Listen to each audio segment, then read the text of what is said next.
Hello, everybody. I'm Nicola Peel. This is the Solutions podcast, and I am here with Pooran Desai. I just found out Pooran Desai OBE it is, so he must have done something good. So we have both been banging on about solutions and about the environment and about sustainability for a very long time. And, you know, I kind of see that we're both like these kind of stuck records that have been talking about this stuff for many, many years, for decades. And we're still, you know, pretty much in the same situation, you know, a little bit round the edges, things, you know, people have started to recycle, like that's going to change the world. So yes, welcome, Pooran. And we've only just recently met. And so hopefully from our meeting, some interesting things may come of the future, which I will talk a little bit about later. So first of all, you know, what got you started on this path of, you know, what woke you up to caring about the environment? Yeah, thanks. Thanks, Nicola, for inviting me to be on your show. Do you know what started me off? It was in the 1970s. I was actually at primary school and I did a project on population. and you know, it was a big topic at the time in the 1970s,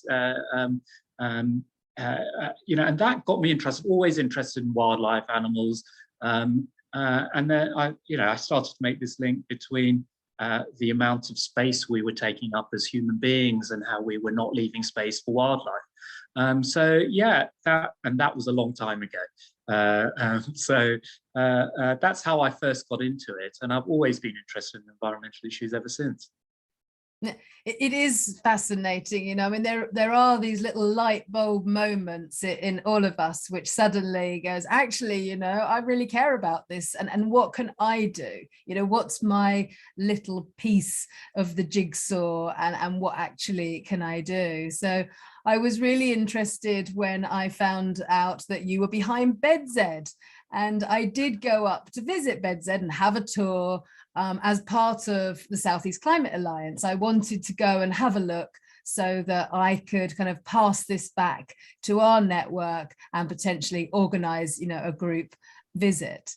So maybe you could just tell us a little bit about, you know, what is BedZ and your involvement there. Yeah, so BedZ is Beddington Zero Fossil Energy Development. And the reason it came about was I'd co-founded an environmental organization called Bioregional, based in Sutton.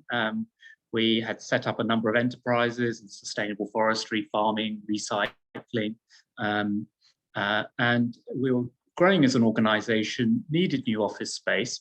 And co-founder Bioregional, Sue, she said, Pooran, why don't you build us some green offices? I'm too busy to do it. You know, why don't you build some offices? So I went and talked to our council and said, is there any land we could lease to build some green offices? And they said, no, but we're selling land for residential development. Why don't you build an eco-community? I'd been doing a little bit of work with an architect called Bill Dunster and engineers Arup on some concepts, and we put together a cost plan, got the Peabody Trust Housing Association on board. We bid for the land and we secured the land. So that was the UK's first zero carbon village. You know, so it's 100 homes and about 20,000 square feet or 2,000 square meters of commercial and community space. I lived there for 18 years as well. We've still got our offices there and completed in 2002. So really, really interesting project and really interesting experience. So, I mean, it is incredible. That is 20 years ago. The UK had a model of how to build sustainable developments. 20 years on, and we just look at the state of housing in the UK. I mean, they are not fit for future. They are not fit for purpose. I mean, the whole lot of them is going to have to be retrofitted. And you know, what a shame that to think that, you know, in 20 years we haven't really learned. It is a shame at the moment, because still BedZ remains one of the best, you know, projects 20 years on. Yeah, and it was partly about the buildings, of course. We had basically passive house type levels of insulation there, so very super insulated homes. Which reduced energy consumption by about 80% over the housing stock at the time. We put in energy efficient appliances, which meant people used about half as much electricity as the average home. We put in water recycling, so about half, and water efficient appliances, about half the water use. We put in the England's first car club, car sharing scheme as well, and had to change planning law at the time, because at the time planning policies were around having a minimum number of car parking spaces. So we reduced the number of car parking spaces, put in the first car sharing scheme, and in fact got a 65% reduction in private car use. So yeah, we were looking at a whole lifestyle making it easy for people to lead a whole sustainable lifestyle.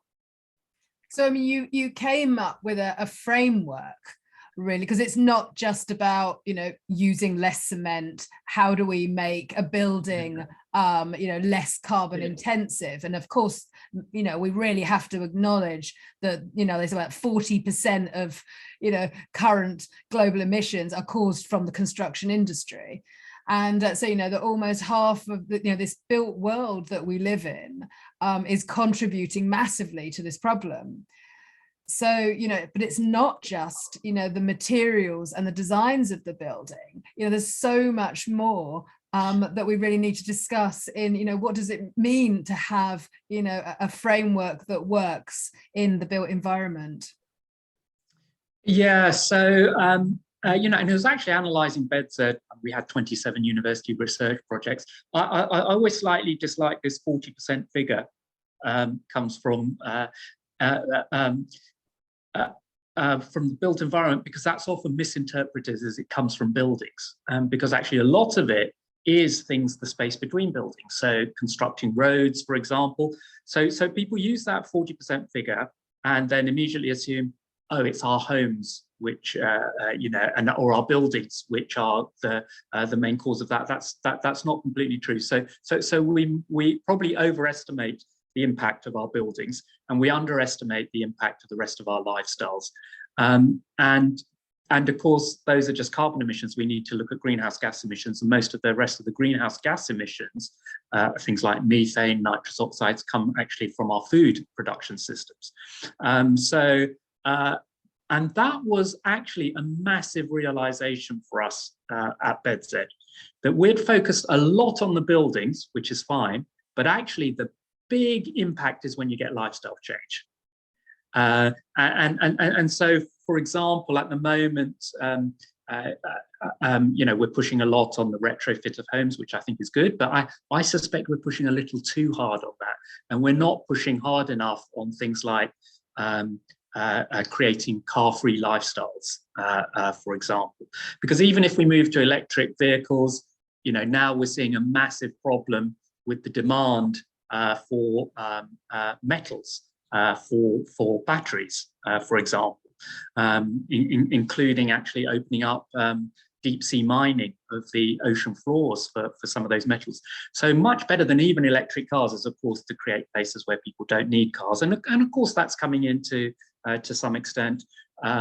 There's a lot we can do. And in fact, the single biggest thing that most people can do in the UK is look at their diets and move to more of a plant-based diet, and move to more local seasonal eating. And it goes actually beyond just a point about carbon emissions or greenhouse gas emissions.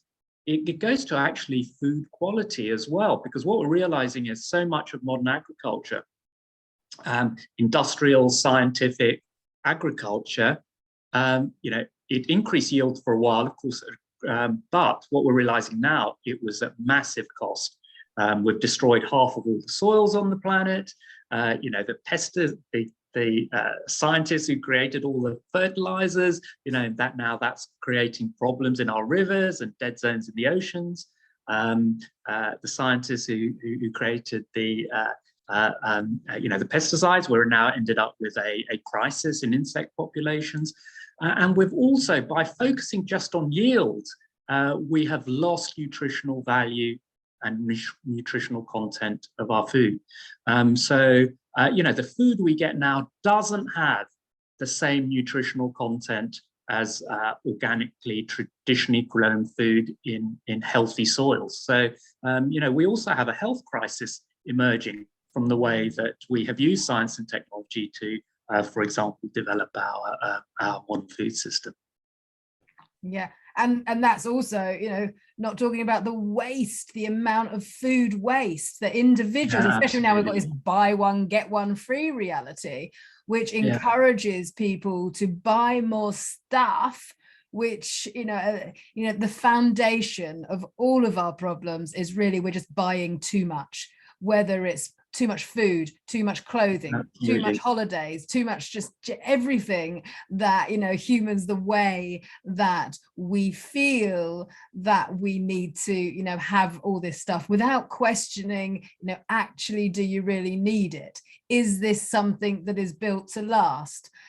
Are you going to use this food, or are you just going to throw it away? I mean, I'm still living in a county here in Horsham district in West Sussex where they don't even recycle the food here.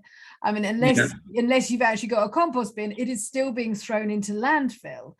So, all these problems are all just kind of like all these little stones that make the mountain of the issue that we have.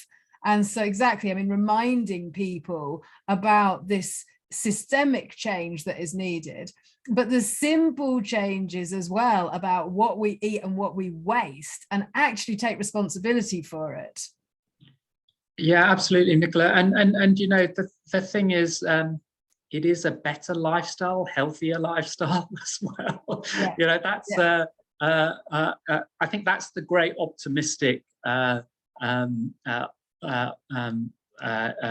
view on all of this, is that actually it is a better way of living and a happier and healthier way of living. So we're not really sacrificing. What we are sacrificing is a consumerist, materialistic lifestyle, which actually doesn't make us happy. So it's not much of a sacrifice. No, and the only reason that people buy into this is from advertising. Yeah, no, it's this huge, corruption of, they're not. I was talking to someone about this the other day. I said they are not selling the product; they're selling the feeling. This is how you're going to feel if you drink Coke.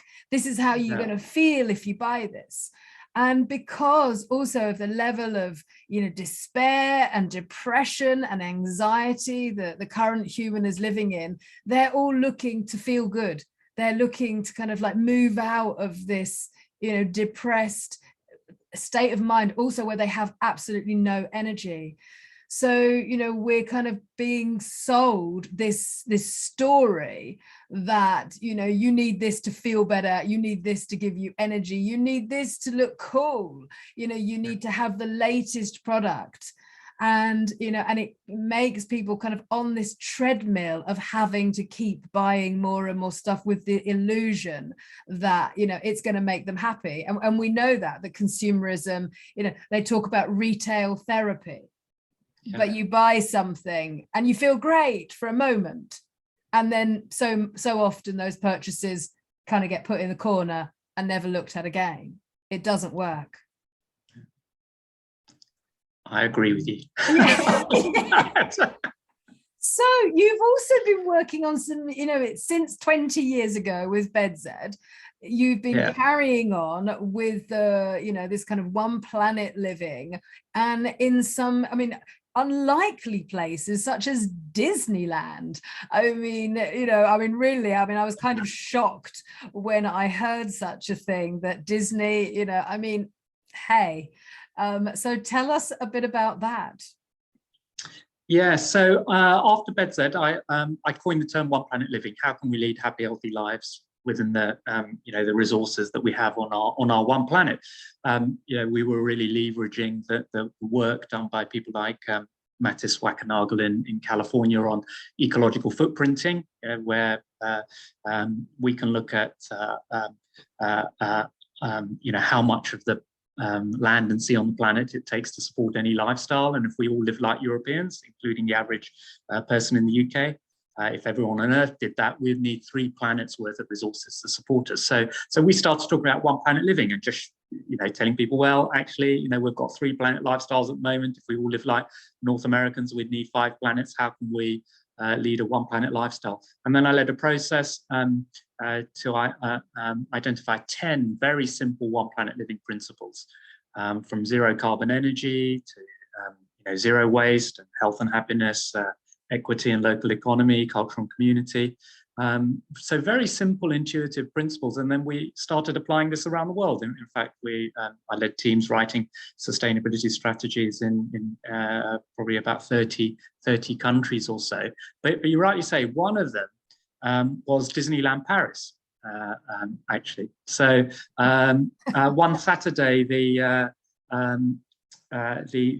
MD of Disneyland Paris and Pierre Vacances, their joint venture partner, came to bedside. I recall it well. It was actually a rainy Saturday afternoon.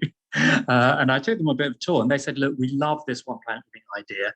We're planning basically an extension to Disneyland Paris. We want to theme it on humans living in harmony with nature. Will you help us? So we started working with them. And in fact, it was something like a 15-year engagement in the end. We helped them conceive what we called a One Planet Resort. So that opened in 2017. It's 1,000 holiday apartments, all run on renewable energy, Europe's largest swimming complex. So you can swim all year round outdoors in Northern Europe, in Paris, but it's all geothermally heated. So we drilled down a couple of kilometers to get the geothermal energy. In fact, generating so much now, we're exporting it to the main Disneyland complex to reduce its carbon footprint. It's all set in a completely rewilded landscape. So now they're more protected species after development than before. There's a farm on site, local food, all the suppliers there are vetted on their environmental credentials. And it's a fantastic place for a holiday. And I remember I've been working on this for years. And you see the drawings. I used to go there once, twice a year. It was a construction site, and then one day it was, okay, we've finished construction. And now when I went and visited it, it was just before opening. It was one of those really joyful days for me, because it was such a joyful experience. And Disney, we worked with Disney Imagineering, and they are meticulous in how they engineer an experience. And they had done one which was humans and nature in harmony, and it was just so joyful. And it was like walking into a science fiction vision of the future, but a utopian one rather than a dystopian one. And it's a fantastic place. If you want to go on holiday, get the Eurostar down to Disneyland Paris, and then go over and stay in Village Nature. It's absolutely fabulous experience. Well, I would love to, and I'd love to go and do an environmental kind of impact assessment of it now. And I'm very good at constructive criticism, and and seeing the details that they have like conveniently overlooked as they've kind of carried on, and but it shows that Disneyland, the most kind of unsustainable kind of place we would think of, to have actually done something which was shocking. And hopefully that has created a ripple in other kind of developments, to show them that, look, this kind of development works, that it's got a drawing card to it. It is the future. Yes. And again, when you think about that, when would we have been working on that? We must have been started working on that in 2004 or something like that. So there was we went backwards after the global financial crisis. So there was a window between 2000 and 2010, 2008 really, when people like property developers were more aspirational. And then we had the global financial crisis. Of course, we bailed out the people who caused the problem with the bankers.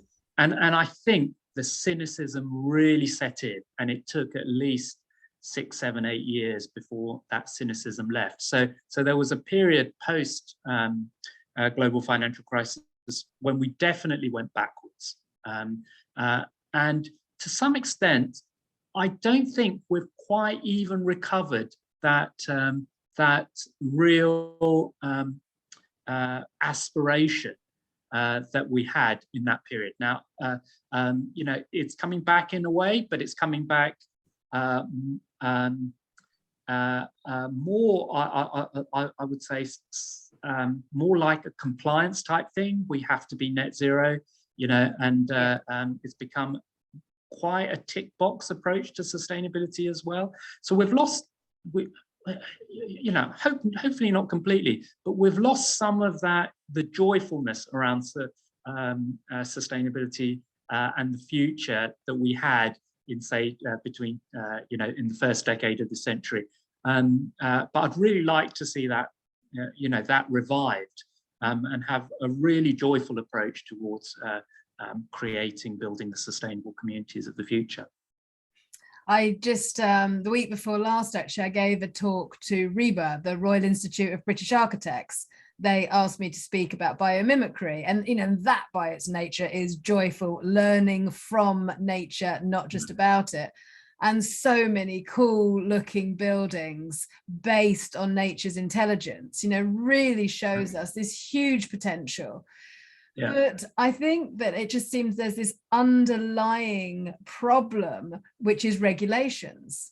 These big building companies, they will carry on, cutting corners, building as cheaply as possible all the time they can, without, a commitment and a requirement from the government to put in some kind of building regulations which ensure that all houses are, built with renewables, that they are all insulated. I mean, what do you think, the whole, that story with building regulations and the government?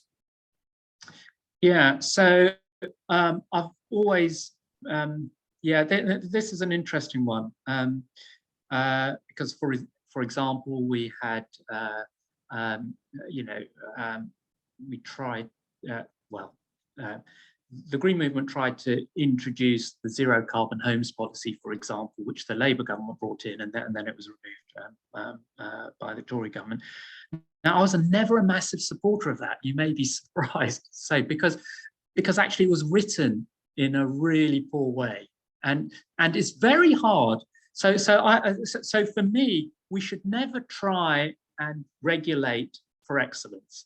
We should regulate for the minimum standards, and we should incentivize excellence, because you can't, so I found as many times in all the projects I've worked around the world that we are fighting regulations. Yeah, actually, because often doing the best green thing is illegal, so cutting down on a number of car parking spaces can be against planning policy.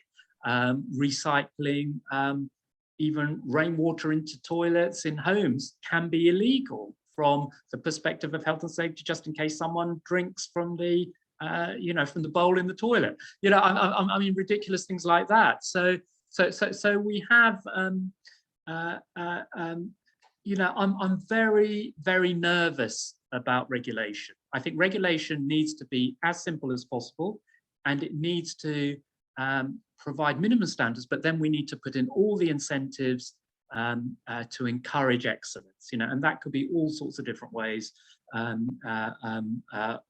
doing that, whether there's opportunities for planning gain if you're doing zero carbon development, whether they're tax breaks for developers for doing that. So I'm not one for trying to prescribe, because usually the prescriptive compliance regulation usually has as many negative consequences as it has as positive ones.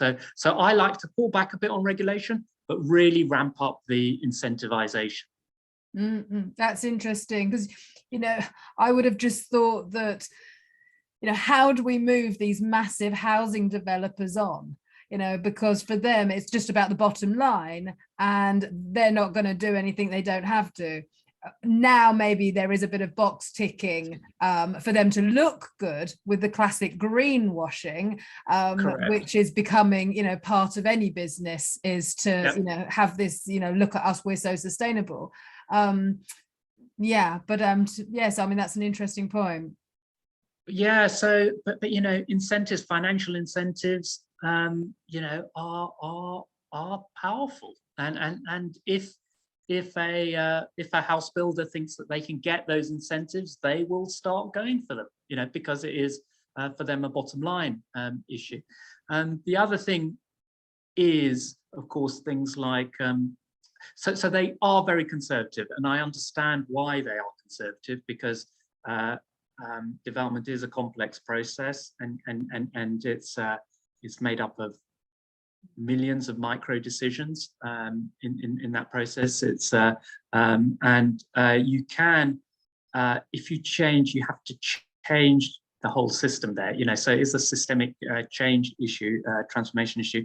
So I can understand why. I think they are far too conservative, but I can understand some of that conservatism. But I think also the public can start, showing that they want more of those sorts of homes as well. So I think there is a market pull as well, an opportunity there. I mean, we do. I mean, we've got to remember that we live in a world of supply and demand. Yeah. So the more we demand it, there will be a supply. And I mean, we've seen that. I mean, well, sadly, it seems the trend has gone down. But, the demand for organic food has really been increasing because there has been much more demand. So, of course, I remember, kind of for good or for bad, seeing a McDonald's lorry go by. And on the side of it, it said, "We do not use GMO potatoes. We use organic milk. And we drive all our vehicles on our own waste vegetables." And it's like, wow, if McDonald's are doing that, they're doing that because, yes, it looks good. And there is a demand for people to do that. We are driving this change by our actions. And so just to for listeners that want to actually, see someone, we've mentioned BedZ, there's also One Planet, One Brighton, and another building that I was highlighting in the biomimicry presentation was in Seattle, the Bullet building in Seattle.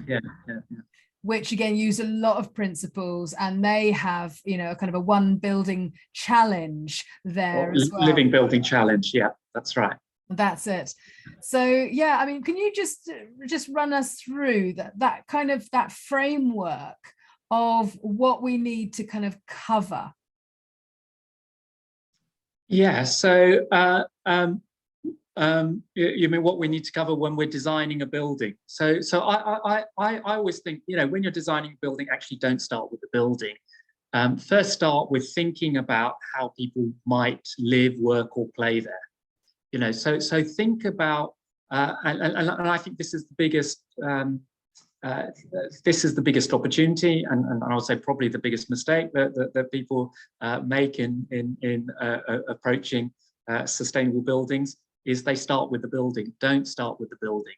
Start with the lifestyle it's going to support, because the big environmental impacts, positive and negative, are going to come from the way people live, work, or play in those buildings.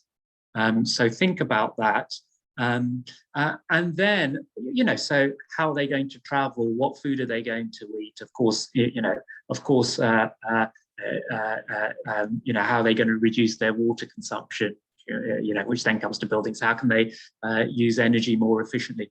And then you start building, designing the building, thinking about the materials that you might want to construct it from, thinking about orientation of the building, thinking whether you want to put renewable energy on it, thinking about what you might do with the waste streams, how you might support recycling, and designing all of that in. So don't design the building, design for the lifestyle you want to support. I mean, when we're looking at kind of closed loop systems and you think, gosh, the waste that a building creates in, the food waste and in human waste, and that's all just leaving, it's, exiting the building. Whereas surely in the future, we would be wanting to keep that waste, turn it into a resource and grow food. And, rather than thinking of, rooftop gardens as being some quirky little thing where you can have a few flowers and, somewhere to sit, actually, turning them into productive food growing spaces, looking a lot more at, the vertical use of our gardens in, creating more green cities, for all the benefits. I mean, not only the mental health benefits of having more greenery in the cities and obviously cleaning the air, but the fact that it heats and cools a building by, actually, having a, I mean, I think that's, it just seems to make so much sense. The thought of, you cover a building with greenery in the summer, it shades it, and in the winter, it insulates it. So we're not just talking about, yes, we need to be growing more food on and in our buildings, but also, how we can really kind of change them,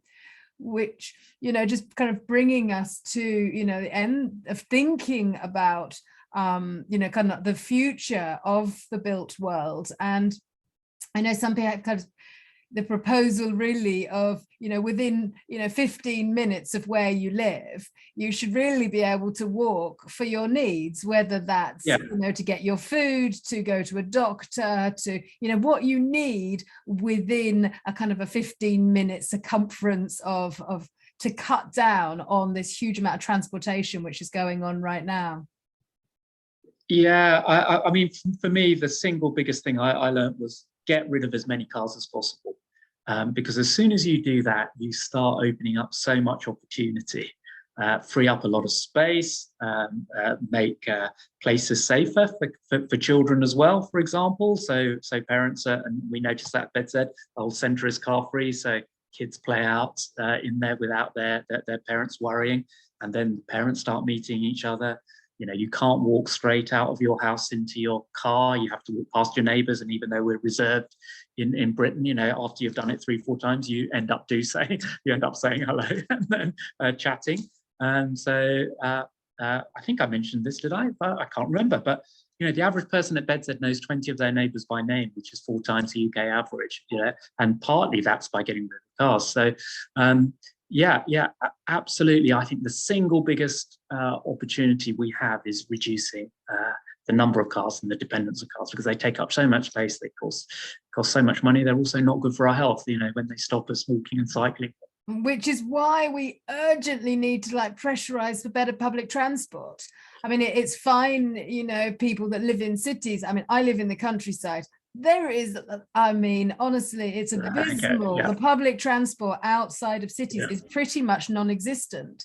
Yeah. And so, I mean, I spent, many years working in South America, and I love their system of minibuses. It's all minibuses, and a minibus turns up, and when it's full, off it goes. And they all have these similar routes. We're not talking, we're still stuck in this idea of big buses, which drive around pretty much empty, because it's so expensive. There's no subsidies on public transport to actually get people in them. I mean, it is so expensive. If I want to, just go from here to Worthing, for instance, which, I've got an electric car, which I totally agree is not the future. I can get there in half an hour. If I was to take the bus, it is going to take me, an hour and a quarter, and it's going to cost a fortune. I mean, it's absolutely shocking. So, it's I totally agree. We absolutely have to be pressurizing, local councils and government to move towards more subsidized public transport so we can get everybody out of their cars. And, I think it's critical that we have a vision of the future, because if we keep seeing the world as it is now, everybody driving around in their single car, moving from diesel to electric, it does not solve the problem. It is not what the future looks like. So I think the more of us that can actually start talking about a vision of the future, which does not look like, what it does currently, hopefully the faster we can actually move to somewhere where we want to go. Yeah. So any last thoughts there, Pooran? Yeah, yes, just on that. When I say reduce our car dependence, I understand in more rural areas, we'll need cars for a while.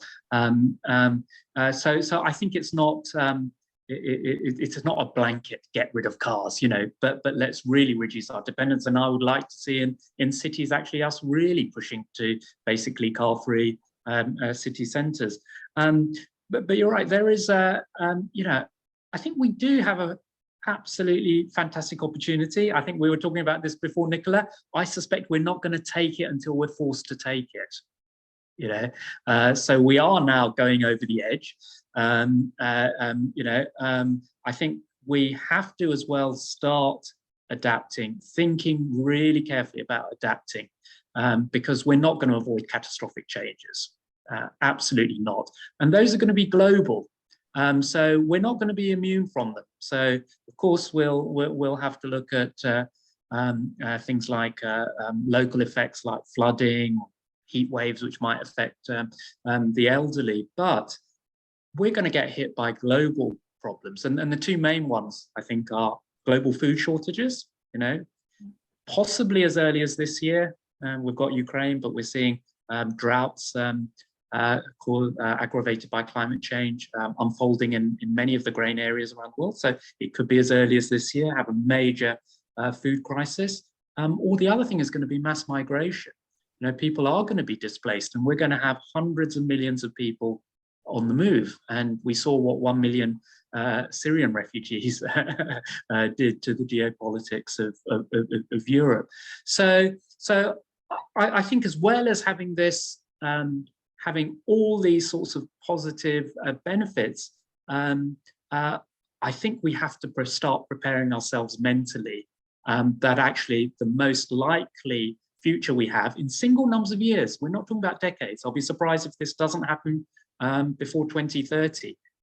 We will get hit by the biggest global shocks, as big as coronavirus, coming from climate change. So we have to start preparing ourselves for that, because if we are prepared mentally for that, and if we have started adapting, we've started thinking about how we can live in harmony with the rest of nature and create those cities and ways of living. It's not just cities; it's wherever we are. I think we will be able to come out of it much stronger. So. That's what I want to say, Nicola. I think they're great opportunities, but we also have to prepare for almost definite, massive challenges in the next single numbers of years, and possibly as early as this year. Yeah, I mean, if anybody hasn't actually read the latest IPCC, the latest climate change report summary, then do. If you want to hear what the world's top scientists is talking about the state of the planet, read it.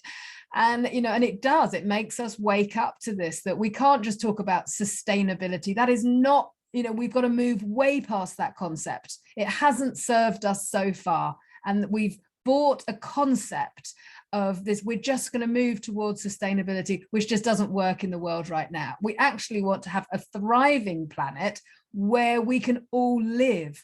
And, when we look at the current state of agriculture in the UK, it's still just basically fields with a few four-leggeds on. We urgently, anyone that does have land, we need to be starting to get in a lot more forest gardens, a lot more nut trees, a lot more diversity in how people are going to feed themselves in the future. So all of this, whether it's, where we're going to live or what we're going to eat or how we're going to get around, I think whatever we're doing, we need to be doing more. And so whatever our area of interest is, you know, now it is critical that we just step it up to the next level. And so yes, I will put the link in for Bioregional, and you can check out more of the good work that Pooran is doing. And I encourage everybody to look into, you know, where they live, how they can reduce their impact. You know, how can you actually reduce your footprint and the amount of resources that you consume? So thank you very much. And until the next time, bye-bye.